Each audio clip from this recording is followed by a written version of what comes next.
राधे कृष्ण दोस्तों। साधकों को चाहिए कि वो अपने भजन बल और भजन शैली में स्थित रहने के लिए कुछ नियमों में रहे।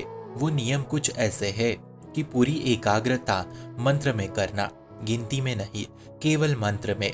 नींद में जाने से पूर्व बिल्कुल मंत्र का चिंतन करते हुए शयन में जाना है, ठीक वैसे ही जैसे समाधि में जा रहे हो। फिर चिंतन करते करते कब सो गए पता नहीं। फिर जब अभ्यास दृढ़ हो जाएगा तब ऐसा चमत्कार दिखाई देने लगेगा कि जैसे आंख खुलेगी नींद से, वैसे मंत्र के एक एक अक्षर आंखों के सामने खड़े हो जाएंगे। फिर 24 घंटे साधक बड़े आनंद को प्राप्त होगा। फिर सब विकारों पे विजय इसी आनंद के द्वारा मिलेगा। दूसरा है, शयन के समय बहुत ही सावधान हो जाए। शयन के समय इधर उधर वृत्ति ना दौड़ाए, ज्यादा बातचीत ना करे।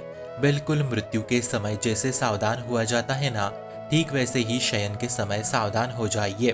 फिर आपके स्वप्न अच्छे आने लगेंगे, बड़े मंगलमय स्वप्न आएंगे। कभी कभी ऐसे स्वप्न आएंगे कि लगता है जगे ही ना। सब सुंदर सुंदर महापुरुषों संतों का समागम, साक्षात वास्तव में ठाकुर के दर्शन से बड़ा आनंद स्वप्न के द्वारा प्राप्त होता है। इसलिए शयन के समय बड़ा सावधान होके, वृत्तियों को संभाल के, मंत्र में एकाग्र होके शयन में जाइए। और जिनकी भजन में रुचि नहीं है, जिनका अंतःकरण पवित्र नहीं है, मलिन है, वो तो स्वप्न में भी चिल्ला पड़ते हैं। ऐसे भयावह स्वप्न उन्हें आते हैं। उन्हें स्वप्न में भी चैन नहीं, शांति नहीं। कई कोई भूत नजर आते हैं तो कई कोई खून खराबा, सब तामसिक। पर भक्तजन जो जागृत में चिंतन करते हैं, वो स्वप्न में भी उसी लीला का दर्शन करते हैं। खूब आरती पूजा संत सब धार्मिक धार्मिक स्वप्न में दिखाई देने लगता है। ये बड़ी आनंदमयी वृत्ति रहती है, बहुत आनंद मिलता है इससे। आप सबने इसे एक बार तो जीवन में अनुभव किया ही होगा। इसलिए शयन के समय बहुत बहुत बहुत ही ज्यादा सावधानी बरते। तीसरा है, भोजन के समय भी सावधान रहे, क्योंकि 24 घंटे का संस्कार भोजन से ही बनता है। अंदर चिंतन करते हुए एक एक कवल पाओगे ना, तो उससे भागवतिक रस बनेगा। फिर 24 घंटे भजन की सुरक्षा उससे होगी। इसलिए भोजन करते समय यदि आपने विषय भोग, गंदे दृश्य देखे, तो आप अनुभव करेंगे कि 24 घंटे उसी विषय भोग और वासना का चिंतन अपने आप होता रहेगा, क्योंकि भोजन नस नाड़ियों में जाके वैसे ही संस्कार निर्माण करेगा।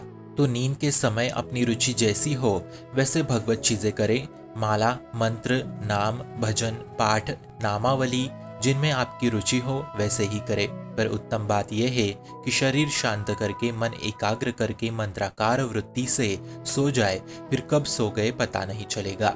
चौथा नियम है, उत्तम उपासक को चाहिए कि अपने शयन भजन का आसन, माला झोली, माला, भोजन के पात्र, ये सब सार्वजनिक ना रखे। सार्वजनिक के लिए अलग पात्र रखे, अपने लिए अलग रखे, क्योंकि आप उपासक है। मान लो कोई मेहमान आए और वो मांस शराब लेते हैं, तो उसी पात्र में वो भोजन पाए और आप फिर उसी में अन्न ग्रहण करें, शरणागत होके, वैष्णव होके, तो फिर कैसे चलेगा मित्रों।